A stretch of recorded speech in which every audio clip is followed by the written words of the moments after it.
Bismillahirrahmanirrahim.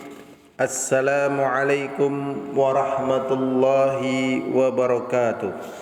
Waalaikumsalam warahmatullahi wabarakatuh.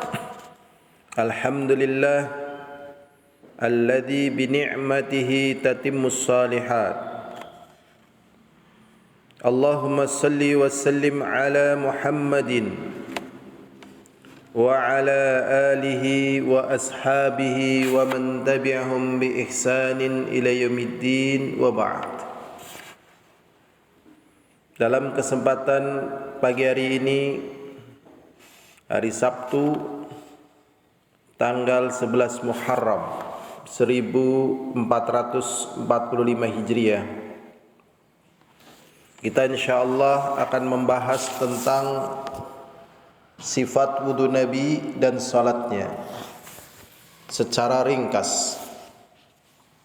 Sebelum kita membahas tentang sifat wudu Nabi dan juga sifat salat Nabi, alangkah bagusnya kita membaca fadlul wudu'i, keutamaan wudu. Allah Subhanahu wa taala berfirman di dalam surat Al-Baqarah ayat 222, Innallaha yuhibbut tawabin wa yuhibbul mutatahhirin. Sesungguhnya Allah Subhanahu wa taala sangat mencintai orang yang sangat bertaubat kepada Allah. Sesungguhnya Allah SWT mencintai orang yang sangat bertaubat kepada Allah. Di sini menunjukkan betapa manusia yang sudah bertaubat sering melakukan dosa, maka kemudian hendaknya dia bertaubat kembali. Maka tatkala dia telah melakukan taubat, kemudian melakukan dosa lagi, bertaubat kembali, pantang menyerah di dalam bertaubat. Walaupun banyak orang yang mengatakan taubatnya adalah taubat sambal ataupun dengan taubat-taubat yang lainnya, karena sesungguhnya taubat itu terus ditegakkan sampai syaitan menyerah, sehingga kemudian orang yang bertaubat itu dimenangkan menjadi golongan orang-orang yang dicintai oleh Allah sebagai taibin, yaitu orang-orang yang bertaubat. Sesungguhnya Allah Subhanahu wa taala mencintai at-tawwabin, yaitu orang-orang yang sangat bertaubat kepada Allah. Wa yuhibbul mutatahhirin, dan sesungguhnya Allah Subhanahu wa taala sangat mencintai orang-orang yang sangat bersuci, batal bersuci, kembali beribadah, batal lagi bersuci lagi, dan terus bersuci. Maka yang demikian ini lebih dicintai oleh Allah Subhanahu wa taala. Di dalam hadis Abi Malik Al-Asy'ari radhiyallahu taala anhu berkata Rasulullah sallallahu alaihi wasallam, at-tuhuru syatrul iman. Bersuci itu sebagian daripada iman. Hadis ini diriwayatkan oleh Imam Muslim. Makna sebagian di sini bukan berarti setengah, tapi makna sebagian di sini bisa lebih daripada setengah. Kemudian makna iman di sini bukan iman sebagaimana yang dipahami di dalam masalah akidah atau di dalam masalah tauhid, yaitu iqrarul bil lisan wa amalul bil jawarih wa qaulun bil lisan, yaitu meyakini dengan hati, mengucapkan dengan lisan, dan mengamalkan dengan anggota badan. Tetapi di dalam makna hadis ini adalah as-salah. Jadi at-tuhuru syatrul iman. Bersuci itu apakah dari hadas besar setelah janabah, kemudian berwudu, adalah sebahagian daripada as-salah. Sebagaimana yang Allah SWT firmankan, innallaha la yudayyi'u imanakum. Sesungguhnya Allah Subhanahu wa taala tidak menyia-nyiakan iman kalian, maknanya adalah salat kalian. Berkata Syekh Ibn Salih Al-Utsaimin rahimallahu taala, yakni bidzalika taharatul insan, yaitu dengan kesucian manusia itu syatrul iman. Beliau katakan nisful iman. Wa dzalika li anna al-iman takhliyatun wa tahliyah. Karena yang demikian itu sesungguhnya iman, kata Syekh Muhammad bin Shalih Al-Utsaimin, adalah takhliyah, yaitu pengosongan dari perkara-perkara dosa, wa tahliyah, dan juga penghiasan dengan amal saleh, yakni tabarru'an minasyirki wal fusuqi. Beliau mengatakan ini sebagai bentuk berlepas dirinya seseorang dari kesyirikan kepada Allah. Harus kosong dari diri manusia syirik kepada Allah, berdoa kepada Allah, takut kepada Allah, berharap kepada Allah, bahagia karena Allah, cinta karena Allah, benci karena Allah, berkurban karena Allah, dan juga amalan-amalan yang lainnya dari perkara ibadah juga hanya untuk Allah SWT. Dia membersihkan diri dari syirik dan juga membersihkan dari perbuatan fusuk seperti kemaksiatan dan dosa-dosa yang lainnya. Wa tabarra'a minal musyrikin wal fusaq, dan juga membersihkan diri dari orang-orang musyrikin dan orang-orang yang fasik. Bihasbi ma'ahum minal fusuq, seukuran apa yang ada dari mereka dari kefasikan. Fahum takhal, maka dia membersihkan. Wa hadha huwa tuhur, inilah yang dinamakan dengan kesucian. Ayat tahar insan, yaitu manusia bersuci.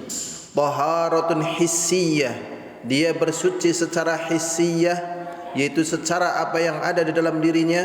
Wa ma'nawiyah, dan juga dia bersuci secara ma'nawiyah, yaitu apa yang ada dalam hatinya, dan juga secara hissiyah apa yang ada pada badannya seperti berwudu ataupun mandi.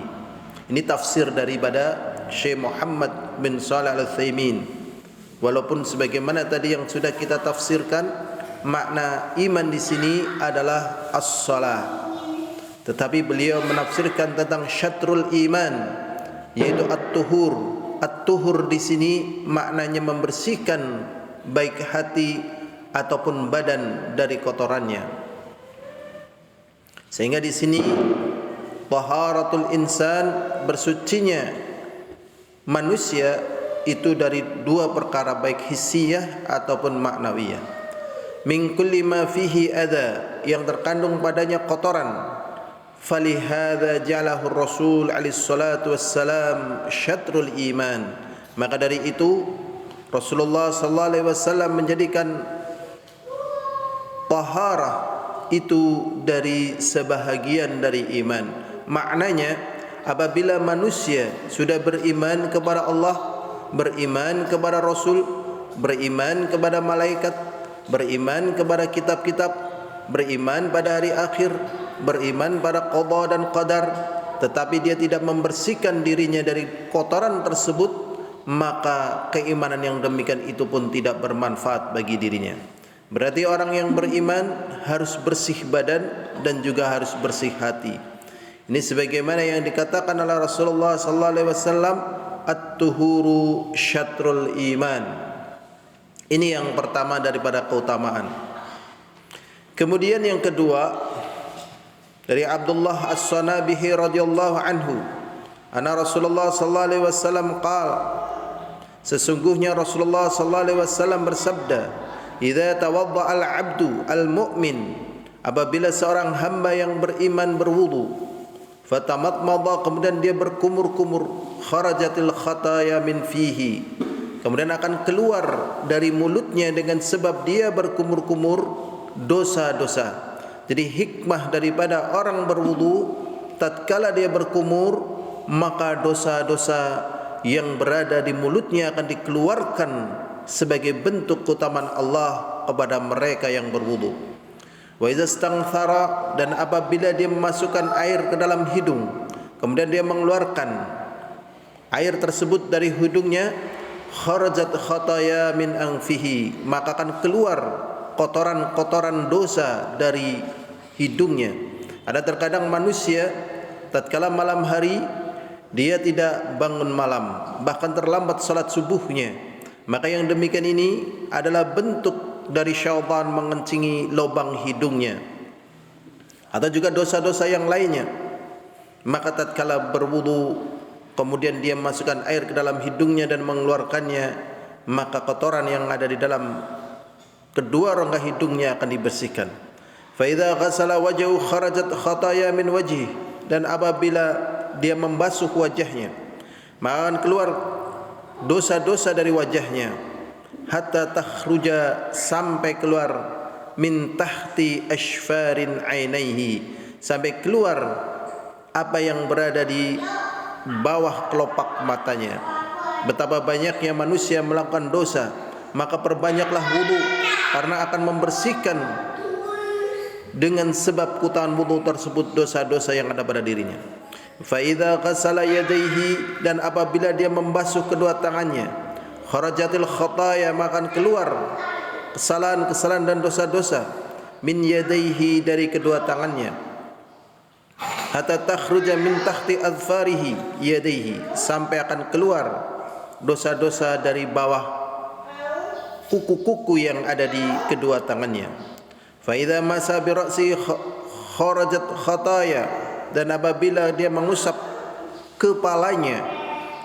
Jadi yang dikatakan oleh Rasulullah sallallahu alaihi wasallam di sini dia mengusap kepala, bukan sebagian kepala. Memang ada sebagian yang menafsirkan bi ra'sihi di sini adalah sebagian dari kepala, tetapi dari praktek yang dilakukan oleh Uthman bin Affan tatkala mengajarkan kepada Humran bin Husain tentang tata cara wudu Rasulullah sallallahu alaihi wasallam, apa yang dilihat oleh Uthman bin Affan radhiyallahu taala anhu tatkala melayani air wudunya Rasulullah.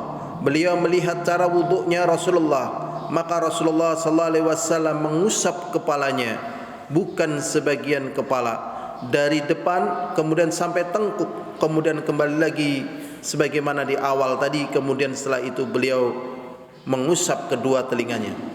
Maka kata Rasulullah sallallahu alaihi wasallam, kharajat khataya min ra'sihi, tatkala dia mengusap kepalanya maka akan keluar dosa-dosa dari kepalanya, hatta takhruja min udhunaihi, sampai keluar dosa-dosa dari dua telinganya.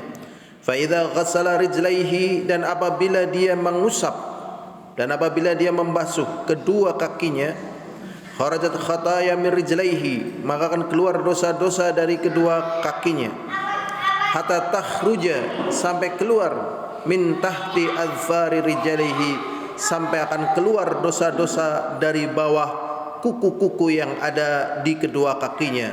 Maka betapa meruginya orang-orang yang tidak berwudu, dan zahirnya orang-orang yang tidak berwudu itu pun orang-orang yang tidak salat.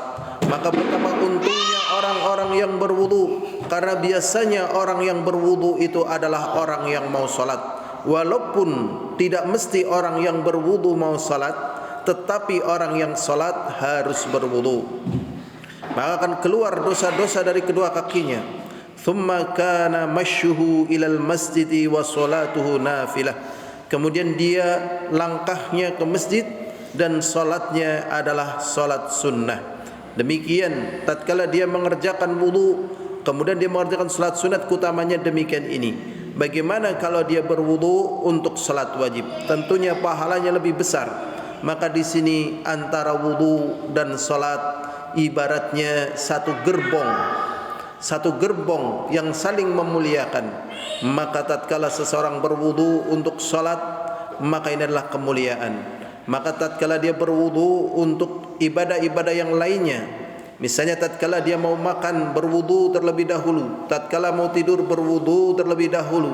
Bahkan dituntunkan bagi mereka yang suami istri, setelah menyelesaikan satu ronde hubungan mereka sebagai suami istri, kemudian dia ingin mengulangi kembali, maka disunnahkan untuk berwudu sebagaimana yang dilakukan oleh Rasulullah. Dan ini menyelisih dari binatang, karena binatang tatkala melakukan hubungan suami istri mereka tidak berwudu, tatkala mau mengulangi lagi tidak berwudu. Maka ini seperti binatang, waliyadzubillah. Hadis ini dikeluarkan oleh Imam Nasa'i dan Ibnu Majah wal Malik. Wallahu a'lam bishawab, walhamdulillahil alamin. Aqulu qali hadza astaghfirullah wa lakum walhamdulillahil alamin. Assalamualaikum warahmatullahi wabarakatuh.